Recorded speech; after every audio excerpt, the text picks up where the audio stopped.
This is a good list that I've put together, inspired by a couple of others and my own contribution, and I'd like to share this list with you. First, learning the power of purpose.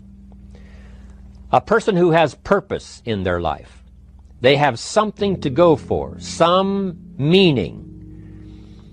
One writer described it, for some people it becomes a magnificent obsession. And for you and I, maybe it doesn't need to be that dramatic as a magnificent obsession. But it has to be something that does something to us, something that pulls us, especially into the future. You know, there are many influences on us. One is the influence of the past. Some people are always pulled back by the past. Some people are always pulled aside by the distractions. But here's what's powerful. If you have a list of high purpose in your life, it pulls you toward the future. And the more powerful the purpose is, the stronger it pulls. And here's the other great advantage if you have purpose for the future. It pulls you through all kinds of challenges and all kinds of difficulties. If you don't have these strong purposes for the future, it's easy to get swallowed by a bad day. It's easy to be almost annihilated by a poor month. And it's easy sometimes to almost disappear beneath the waves of a year that goes backwards if you don't have something to pull you beyond that year. So if you want something to pull you through all kinds of challenges, all kinds of difficulties and things that come at you, you got to have something on out there beyond today, beyond next week, beyond next month, beyond this year, that pulls you into the future. And the clearer it is, the stronger it pulls. The more dynamic it is, the more it affects your life, your spirit, your heart, your soul. It also creates imagination. It gets your mind working on how to achieve that purpose. And if your mind will work, and if your heart works, and if your spirit works, and if you have good input, like good ideas, I'm telling you, there isn't anything you can't accomplish. So that's one of the great powers that'll make a variable of you, and that is purpose. Here's the next one, self-confidence. Where does self-confidence come from?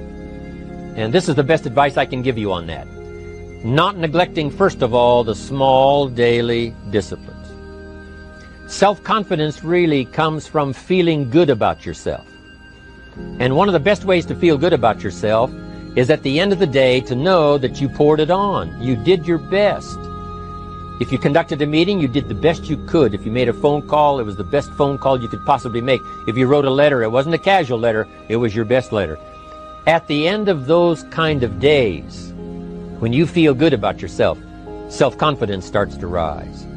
You know that if you can have this kind of a good day, you can have another one the next day, and those days become the weeks become the months, and the month becomes a powerful year. Self-confidence comes from the lack of neglect. If you will not neglect to do the small daily disciplines, that's where self-confidence comes from. Part of good health is self-confidence. I know I'm going to be healthy. I take the Herbalife products. I eat the apple a day. I walk around the block. I do the jogging on the beach. At the end of the day, when you've really poured it on and you've done all the stuff, self-confidence grows. That self-confidence affects your health. It affects your future. It affects your psyche. So this is true. One of the great powers is self-confidence. Self-confidence means willingness to do whatever it takes to achieve. Some people say, well, I'll do it for a little while and see what happens. You know, I'll try a couple of things. If that doesn't work, I'm out of here.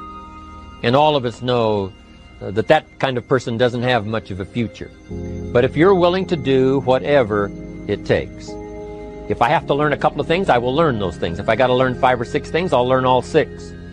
If I have to take an extra class, I'll take an extra class. If I've got to read the books, I'll read the books. If I have to consult with people who know more than I know, I will do the necessary consulting. Whatever it takes, I will do. That starts to develop unbelievable self-confidence. Self-confidence also comes from the ability to rise above your circumstances. To rise above what happens, the petty little things, the discouraging things that would sink everyone else's ship except yours, that would cause someone else to quit early in the day, but you keep going. That kind of willingness to overcome all circumstances, whether it's the little challenges or the big challenges, if you're willing to do that, I promise you, this kind of power will work for you, and in you, the variable, it'll make a difference. The third on the list I had was enthusiasm. And here's what I wrote about enthusiasm. Enthusiasm that's powerful is mostly enthusiasm that is enthusiasm inside, 90%, 10% outside. We all know what the enthusiasm is like when somebody lets us see their enthusiasm, which is like the 90%, and only 10% of it is inside. But the enthusiasm that really affects people is not just being loud, but the enthusiasm that runs deep, the enthusiasm that comes from deep inside, created by self-confidence, created by purpose, created by genuine willingness to help other people. That kind of enthusiasm, knowing that you're going to get the job done, knowing you're going to affect people, knowing you're going to have testimonials flowing in from all kinds of directions. That kind of enthusiasm. A lot of it is quiet. A lot of it is unheard. And the 10% that's heard, it rings a bell. People call it genuine enthusiasm because they know that what you say in the outward display of your enthusiasm is only a small tip of the iceberg of the enthusiasm you feel inside that really motivates you to do the best job you can. Next on my list to help you become the powerful variable is expertise. Wanting to excel in all of the skills and settling for nothing less than an outstanding performance. If you're willing to be the best in your field, if you're willing to demand of yourself excellence in skills, to be the best that you can possibly be. In the training, do the best you possibly can. In doing a workshop, do the best you possibly can. Developing the skills of using your personality, developing the skills of language, developing the skills of influence, developing the skills of organizing. If you're willing to be an expert in all of the skills, Herbalife has the way for you to invest those skills and not only make a handsome living, not only make a lot of money, but if you would so desire and if it would be your purpose, a chance to make your fortune. Expertise, excellence in skills. Here was the next one on my list, making a powerful contribution to you, the variable, and that is preparation. Well prepared. And preparation, of course, involves a whole lot of things. A big share of our life is preparing, getting ready. When we go to the first grade in school, we're just preparing for the second grade. After we've finished 2 grades, the 2 grades prepare us for number 3. Sometimes it seems like a long, excruciating time. And the time will just seem like it'll never come when we can finally have the performance that we really want. But it takes time to prepare. It takes time to get ready. And the decisions you make in the preparation time, those are the decisions that last for a lifetime. Preparing to have a good day. It's that preparing, maybe the night before, maybe the couple of days before the day that you're going to put everything together. The preparation for a meeting means that you've taken it serious. The preparation for doing a workshop means you're serious about the workshop. You want to make the best contribution. That kind of preparation is important. But here's preparation that's very vital, and that is to prepare yourself for success. Life seemingly does not wish to waste success on the unprepared. Life says, why waste a fortune on this person? They're not prepared to do the right things with it. They're not prepared to use it wisely. If a fortune was bestowed upon this unprepared person, it would probably be wasted. The people that could have been touched won't be touched. What could have been done won't be done because this fortune will have been wasted on the unprepared person. So not only look for fortune, not only look for the promise, but prepare yourself and ask of yourself, what can I do to make myself ready? Because remember, life was designed not to give us what we want, not to give us what we need, but life was designed to give us what we deserve. Every value in life must be paid for, and those that pay are the ones that get it. It says those that give receive. Someone says, I wish to receive, I wish to receive. You don't have to concentrate on receiving. Just become a good giver. It says those that search will find. Someone says, well, I need to find some good ideas to help change my life for the future. Then to find good ideas, that doesn't come because you need them. It comes because you search for them. If you want good ideas, you got to go after them. You got to go to the class, you got to go to the workshop, you got to go to the training, go to the book, right? You got to go to the journal, right? Go where good ideas are being taught. Go searching, go looking, because good ideas are not going to be wasted on those that are not seeking, searching, well prepared. So, prepare yourself to be ready for fortune when it comes, to be ready for challenge when it comes, to be ready for opportunity when it comes. Opportunity comes along and passes by the person that is not well prepared. I want to prepare myself this year for next year. Yes, I wish to be effective this year, but I'm also thinking of ways, how could I be better? How could my ideas be more powerful? How could they be sharper, more clear? How could I reach some people next year that I perhaps can't reach this year? I haven't reached deep enough into my own soul to affect some people. Some people just pass by and say, hey, what a good speech. But how could I make it stronger than that, deeper than that, more powerful than that? I cannot be as powerful as I could be next year. You know, you can't go to the 10th grade in the 5th grade. You just got to go through the grades. But the more you are prepared, when the 10th grade finally comes, now you can cash in and get 2 times, 3 times, 5 times more value from it by being prepared.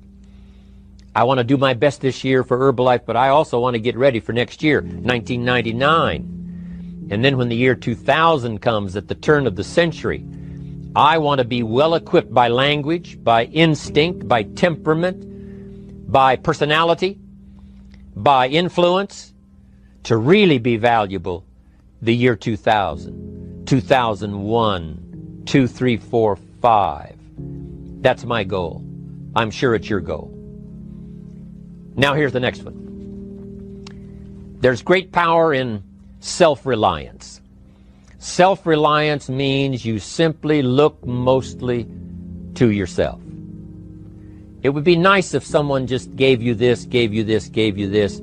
It would be nice if everyone did their job exactly as they're supposed to do it. But here's what you've got to do. Primarily rely on yourself. Primarily say, I'm the person responsible. And I will learn the necessary skills so that I can help people learn their skills. If I need lots of people to do certain things to build my organization, that is what I must have. But I've got to be the final backstop. I've got to be the final one that people can rely on. So that if this is missed and this is missed, I can catch up. I can fill the gap. I can do the job. We have to do it when we conduct meetings. We have to do it when we conduct training. We have to do it when we're in a class of just a few. What someone might have missed, we're there to fill in. Self-reliance. Primarily, we're learning to count on yourself. So that you can do this. Never complain and never explain. Here's the next key power, and that's image. There's many parts to image. The image that others see you as. The image you have with other people. And it's very important how other people see you. If they don't see you as a leader, chances are they won't pay attention. If they don't see you as being in control, chances are they won't have the trust. If they don't see you as knowing where you're going, what you want to accomplish, they probably won't follow. But if people can see you, if you have the image of someone that's in charge, in control of your life, your future, your destiny, in control of the situation, if they see that, that kind of image is powerful. It helps to win the day. It attracts other people. People want to be around people that are in control, that are powerful, but they know how to use their power. Influential, but they know how to use their influence. That kind of image is important. But here's a very important image, and that is your image of your itself. The way you dress, the way you talk, the way you think, your capacity for learning, all of that is an important image that you have of yourself. The image that you have that if it needs to be learned, you could learn it. If there's a book that needs to be mastered, you could master it. If there's a skill that needs to be learned, why couldn't you get busy now and learn that skill? That kind of self-image, that I am continually trying my best to be the best I can. Because one of the most important places you have to look is into the future, yes. You got to look into the past, yes. You've got to look around, yes. But one of the most important places you have to look is in the mirror. You know, how I appear to other people, that's important. But how I appear to myself is the ultimate importance. That kind of image, to where you'll develop the self-confidence, you'll develop the self-reliance. Now here's another one in my rather short list. The next word is character. Becoming a person of high values, a person of principles, a person of honesty, a person that earns respect. That kind of character. It took character when Mark started to put the marketing system together. How can we have a system that will build in the integrity, that people will know that if this happens, then this will happen, and if this goes wrong, here's the way to fix it? Unless you have the principles and the character and the integrity to put together a viable plan for a wide variety of people, then the system is not going to last very long. And I've been around long enough, and I'm sure you have been around long enough to see a lot of systems that got started, but they failed. And the reason is because they were not constructed with integrity. They were not constructed with character. They were not constructed with doing the right thing. They might have been constructed to take advantage. You know, cash it out as quickly as possible and leave. Mark was involved when others took advantage of him all those years ago before Herbalife. When someone took advantage and didn't have the character, didn't have the principles, and didn't have the character to stay, the character to see it through, the character to do the right thing. So this is important, to develop the character within yourself, that people see you as honest, as fair, willing to do the right thing, willing to be helpful, but always willing to walk the center line, not to pass the line. When we come to an opportunity like Herbalife, especially multi-level network marketing, it is so dynamic, it is so powerful, and it is so possible in fortune making that sometimes people want to speed up the process by cutting the corners, by neglecting to do the right things, you know, to cheat a little here, you know, cross the line just a little bit, because then, you know, it'll grow faster and you can cash in quicker. Not necessary here. Doing Herbalife right will build your fortune longer and stronger than trying to cut the corners and not doing it right. If we'll have the integrity that Mark had when he started it, and keep perpetuating that we will do the right thing by the marketing system, the right thing by a distributor who has a customer and they take care of that customer belongs to that distributor. That kind of integrity in the marketing system, the kind of integrity we have among each other, the kind of character we have to rely on each other, because here's what we cannot do. We cannot do this by ourselves. Mark's got to count on me. I've got to count on Mark. We've got to count on the president's team. The president's team has to count on the chairman's club for advice and counsel. We have to count on the millionaire team, the tabulator team, the world team. We've got to count on the distributor. We've got to count on the distributor giving the right message to the potential customer. We've got to count on the distributor giving wise counsel to the new recruit, teaching them the right way, the Herbalife way, the principled way, the character way. Vitally important. Building and developing your own character. Now here's another one. It's called self-discipline. Self-discipline, all of us have a challenge with that. Because sometimes it's easy, and especially if you're working hard, doing the best you can, it's easy sometimes to let up and let it go. But remember, so many people, especially now that we're as big as we are around the world, are counting on what we do. At home office, they have to be careful. They have to be disciplined. It's easy for the person who ships the product from Herbalife says, oh, well, I'll wait until tomorrow to ship it. And then they go home and sleep like a baby.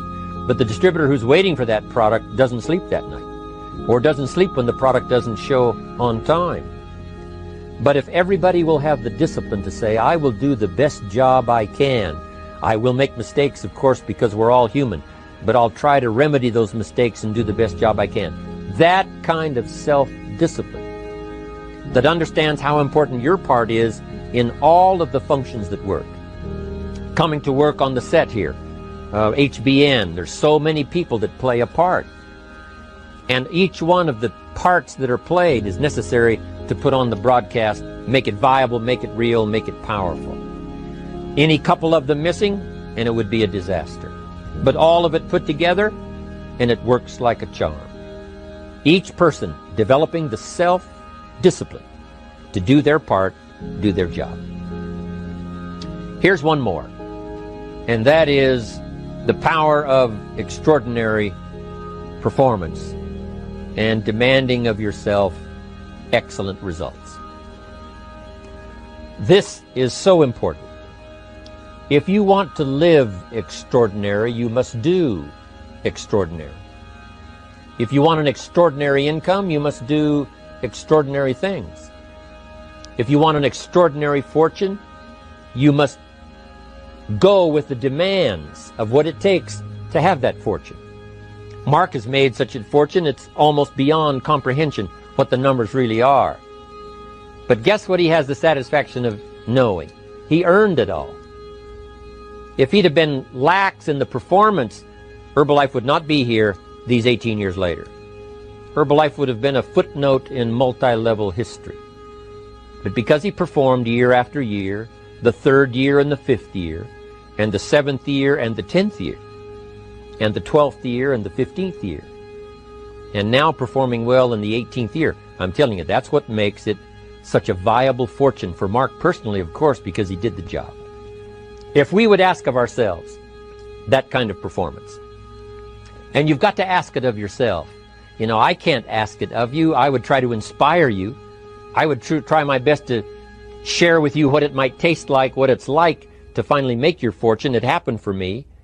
But here's what you must do. You must demand it of yourself. Society does not demand that you not have a heart attack. But if you want to escape having a heart attack, you must demand it of yourself. Society doesn't demand that you take Herbalife and improve your health. You have to demand it of yourself. Society doesn't demand that you jog around the block every morning. But if you want good health, you must demand it of yourself. Society doesn't demand that you read a couple of books a week and improve your intelligence and your knowledge. That you must demand of yourself. Society does not demand that you build a financial wall around your family nothing can get through. That's not a demand of society. But you must demand it, if you wish it, you must demand it of yourself. Society doesn't demand that you learn a list of 10 skills.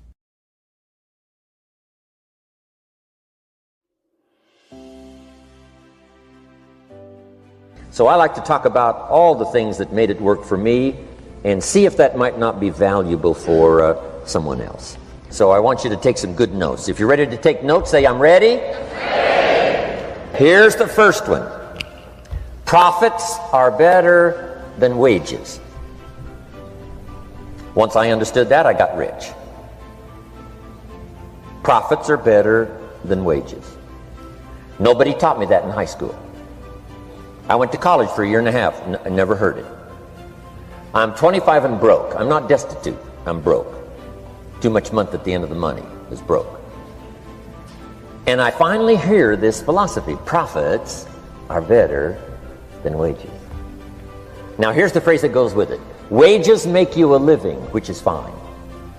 Profits make you a fortune, which is super fine. And you can live both fine and super fine. You've now got the mechanism and the ways and means to do that. And here's what my mentor said, Mr. Schoaf. He said, Mr. Rohn, you can start this miracle working business part-time. You don't have to go full-time, you can start part-time.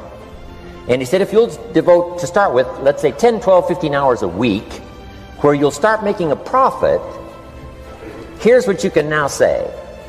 I'm working full-time on my job and part-time on my fortune. Because profits lead to fortune. I got so excited about that philosophy.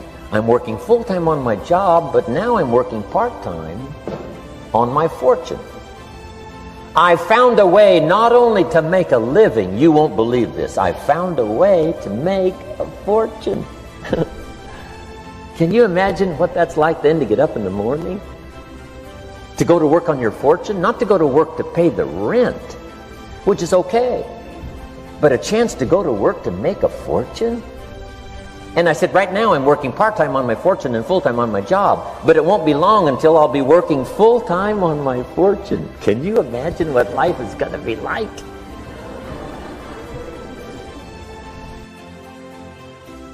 Now here was my first goal when I started, and that was part-time. I wanted to equal on my profits part-time what I was earning on my full-time job. This is called the magic of part-time. It is so thrilling for people to start working the business part-time, because now you can work on profits, and it doesn't take very long. If you'll really concentrate on those 10, 12, 15 hours a week, it won't be long if you really do it right and learn some of the skills I'm going to talk about. It won't be long until you can be earning as much part-time working on your fortune as you are full-time working on your job. I did that in less than 6 months. Now I've got an incredible invitation.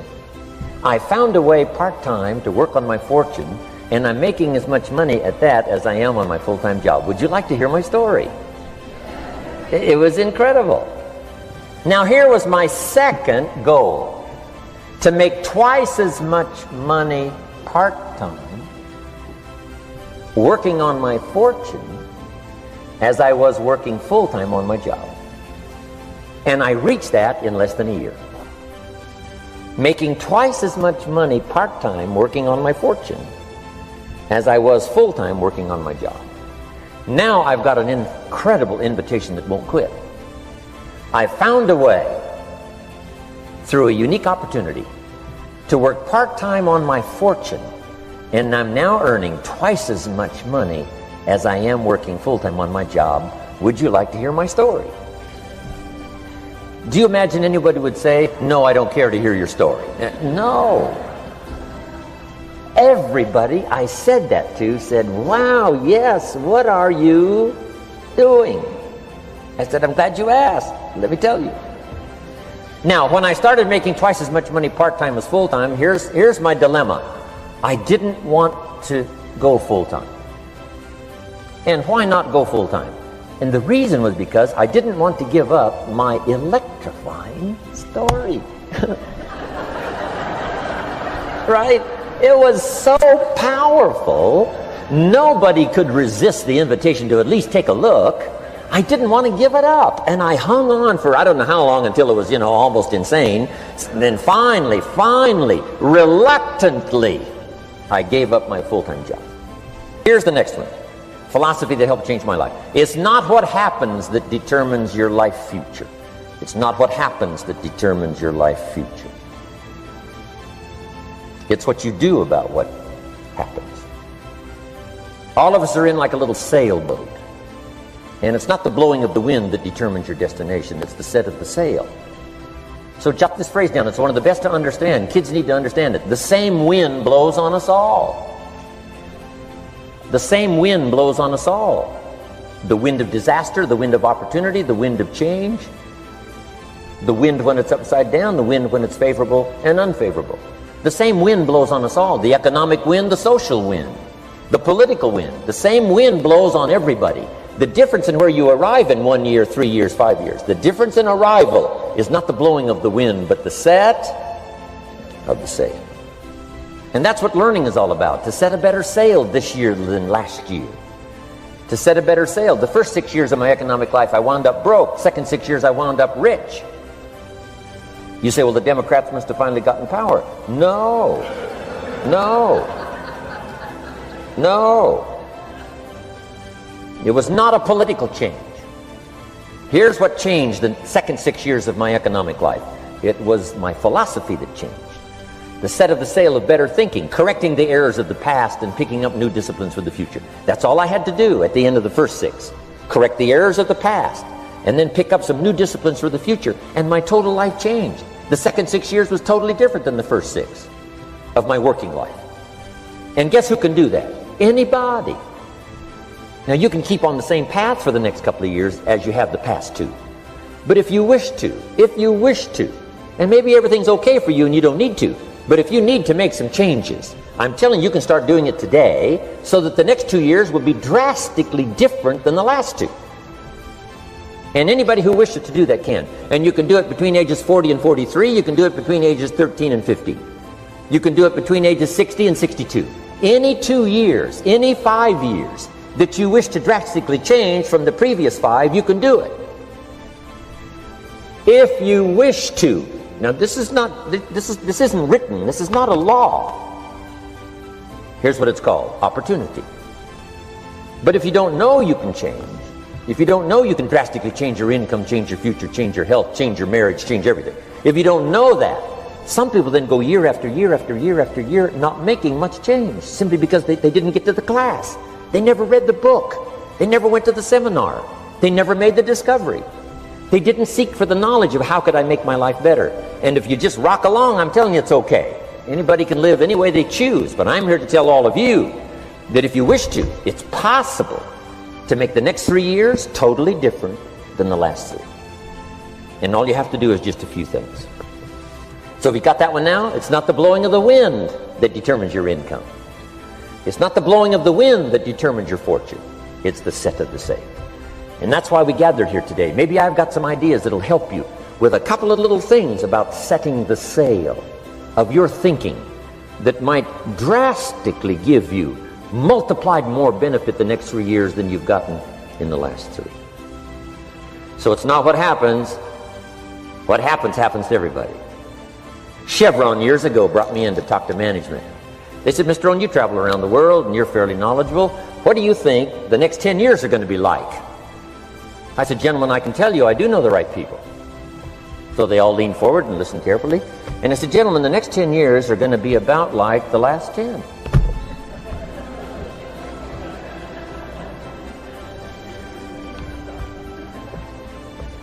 The next season after fall is, I promise you that's not going to change. After day comes night. I promise you that's not going to change. Here's how the last 6,000 years reads. If you want to make a note of Jim Rohn's vision of history the last 6,000 years, here's how it reads. Opportunity mixed with difficulty. And if we're around another 6,000 years, it's going to read like that looks like for the next 6,000 years. Opportunity mixed with difficulty. Now, sometimes there seems to be more opportunity than difficulty, and then sometimes there seems to be more difficulty than opportunity, but the mix isn't going to change. After expansion comes recession. But after recession comes expansion. Not to think so, see, is naive. And once you've got just a little of this stuff settled, then you know exactly what to do. You know exactly what to anticipate, so you can be ready. Now, here's the next one, and I heard it in my invitation. Here's what it says. For things to change, you have to change. I was hoping the government would change, and taxes would change, and economics would change, and my boss would change and be more generous. I wished for everything to change, and my teacher said, no, Mr. Rohn, for things to change for you, you have to change.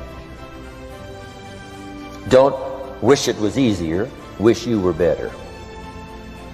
Once I understood this, this altered the course of my life. Don't wish it was easier. Wish you were better. And here's the big one. Don't wish for less problems. Wish for more skills. You don't need less problems. You simply need more skills. Don't wish for less challenge. Wish for more wisdom. Accept the challenge, because you can't grow without a challenge. You can't get rich without a challenge. You can't fly without gravity. You have to understand the challenge. But that's the key, is to now develop wisdom to overcome the challenge. Don't wish for less challenge, but more wisdom. And then here's one more philosophy that helped change my life forever. You can do the most remarkable things no matter what happens. Humans can do the most remarkable things no matter what happens. Philosophies that changed my life. Here's one of the big philosophies I learned in network marketing. It's called the law of averages. If you do something often enough, a ratio will appear. Key phrase, if you do something often enough, a ratio will appear. It's amazing. It's uncanny. In baseball, we call it batting average. If you talk to 10 people, one says yes. Now the ratio has begun. 1 out of 10. Talk to 10, get 1. Here's something interesting about the law of averages. Once it starts, it tends to continue. This is colossal information. Once a ratio starts, it tends to continue. If you talk to 10 and get 1, sure enough, chances are excellent. If you talk to 10 more, you'll get another one. Talk to 10 more, you'll get another one. Now you can compete. If you can only get 1 out of 10, you can compete, even with somebody that can get 9 out of 10. If you've been here a long time, you can get 9 out of 10. I just joined, I can only get 1 out of 10. If we have a 30-day contest, I will beat you. Say, well, how could you beat me? Here's why. During that 30 days, you talk to 10 and get 9. I talk to 100 and get 10. I beat you. Isn't that clever? This is clever stuff. And I do it for 2 reasons. I sincerely wish to win. But I do it for another very sincere reason. I wish for you to lose. And that's noble on my part. Here's why it's noble. You learn more by losing than you do by winning. So I wish to give you that experience. Now here's how I do it once I understand the law of averages. When I'm new, I make up in numbers what I lack in skill. I make up in numbers what I lack in skill. Now who can do that? Anybody that's ambitious. Anybody with a little ingenuity. Anybody. Doesn't matter. Now here's one more. The law of averages can be increased. You get 1 out of 10, talk to 10, get another one. Talk to 10, get another one. The 4th time you talk to 10, you get 2. Why would the 4th time you talk to 10, you get 2 instead of 1? You're getting better. You're getting better. And who can get better? Anybody. Talk to 10, get 2. Talk to 10, get 2. Finally, talk to 10, get 3. I finally got up to about 3. Now, it takes more than a genius to go past like 3 or 4. But 3 will do. If you bat 300 in baseball, they pay you $4 million a year. Which means you're out 7 times out of 10. 7 times out of 10, out. Make $4 million a year. Are you ready for that? So, this works so well now in your business. Just jot the phrase down. You don't have to bat 1,000. You don't have to bat 1,000 to make big money. 1 out of 10 is fine. 2 out of 10 is terrific. 3 out of 10 is fabulous. Some particular incredible genius might get 4 out of 10. But 3 out of 10 is sufficient to make you rich beyond your wildest imagination. This is how I went after my friends, neighbors, and relatives when I first started recruiting. I said, look, I've got a new business and I'm getting about 3 out of 10 to join. And I don't mind you, just come to the meeting and be one of the 7.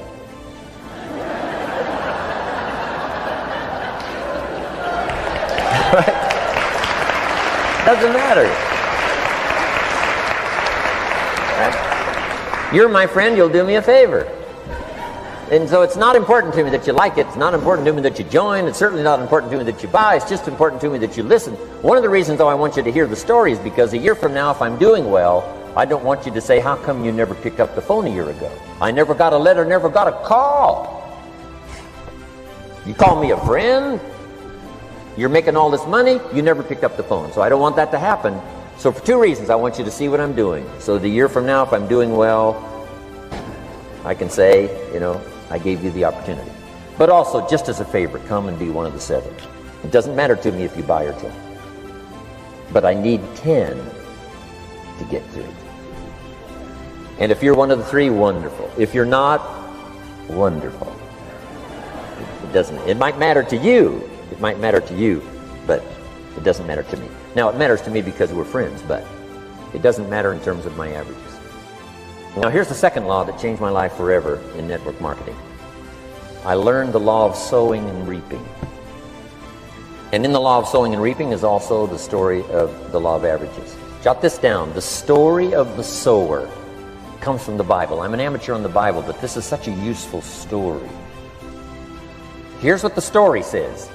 And take the notes because the drama's in the details.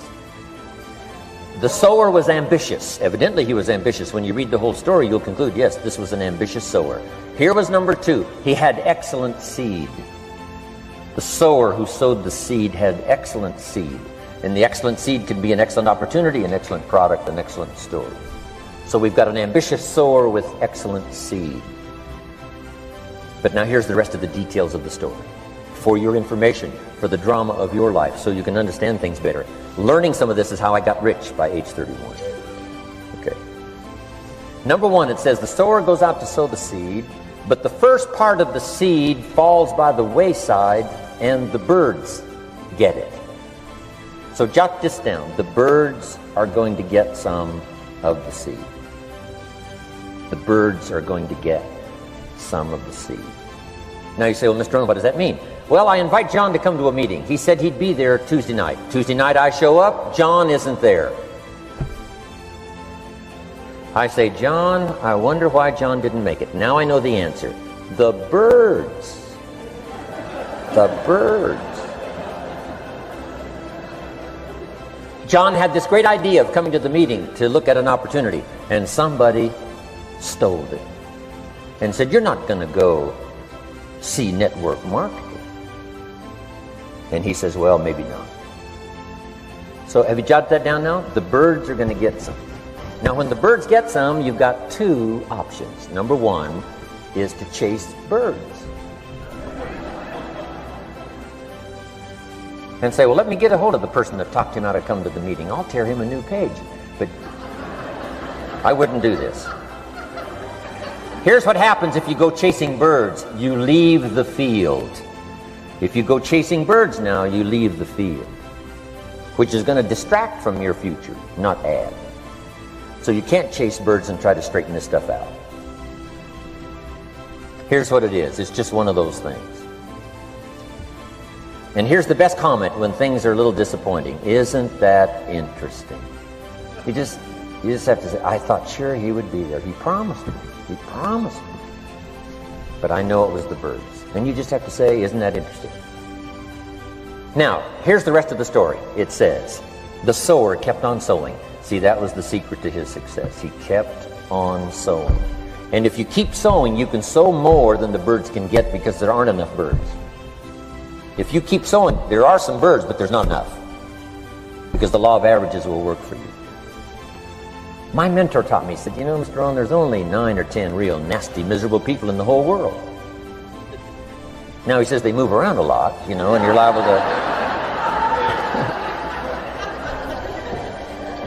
You'll bump into one once in a while. But when you bump into one, you say, there's only 9 more like you. I can handle that in the whole world. Okay. Now here's what else it says. The sower now keeps sowing the seed. Now the seed falls, the story says, on rocky ground where the soil is shallow. And the rocky ground where the soil is shallow is not of your making. Because you had excellent seed and you were an ambitious sower. So the rocky ground where the soil is shallow is not of your making. But here's what it says what happened. This time, the little seed that falls in the ground starts to grow. And the little plant starts to grow. But the first hot day, it withers and dies. It dies. Not an easy thing to watch. I finally get John started. Sure enough, 3 or 4 days later, somebody says, boo, and he goes,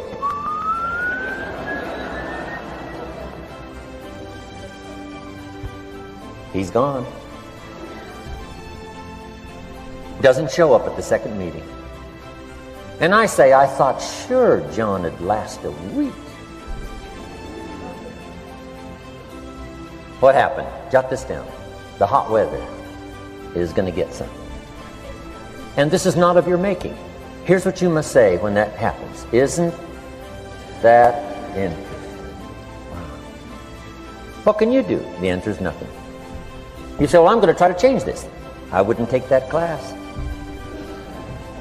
You know, the sun comes up in the east. Somebody says, why is that? I wouldn't spend much time on that. Just let that happen. Don't go for this why stuff. I'm giving you the answers here. The answers is in the structure, and the consequences and in the deal. The answer is in the deal. Anything beyond that is not worth studying. You say, well, how come some just last a little while? I wouldn't sign up for that class. Here's the answer. Some don't stay. You just have to jot that down. And when some leaves, you say, that's one of those that don't stay. Now you know what category to put them in. And you can't solve this now. You can't. It's like rearranging the seasons. You can't fool with that. All you can do is cooperate with the way things are set up. I didn't set it up. You say, well, it shouldn't be this way. Well, when you get your own planet, you can rearrange this whole deal. But on this planet, you're a guest. You got to take it as it comes. Now, here was the secret to the ambitious sower with good seed. It said he kept on sowing. Now, here's what he had to do to keep on sowing. He had to discipline his disappointment. This is a key phrase now to use the rest of your life. You must learn to discipline your disappointment, because you didn't set up the setup, and some are not going to stay, and that is not of your making. Now, if you made gross errors and you ran them off, see, that'd be different. Now, you're responsible for that. But if it's in the normal course of things, this is the way things are. Now, here's what it says. The sower keeps on sowing. Now it says the seed falls on thorny ground. And somebody says, well, how much of this do you have to go through? Well, hang on. It's not the end of the story now. Now the little seed falls on thorny ground. And now the little plant starts to grow again. But as the little plant starts to grow, the thorns choke it to death. And it dies. So jot this down. The thorns are going to get some. And that's not of your making. And what are these thorns? The story even called these little thorns, little cares, little distractions, little somethings. Who knows what all they are? I say, John, we had a meeting last night, you weren't here. John says, well, I can't make every meeting. I say, why not? You're part-time. He said, well, the screen door came off the hinges. And you just can't let your house fall apart. You got to take some time and fix things up. And I can hear the thorns going,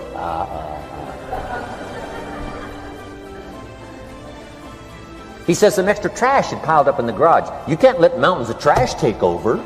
You got to keep your trash hauled out.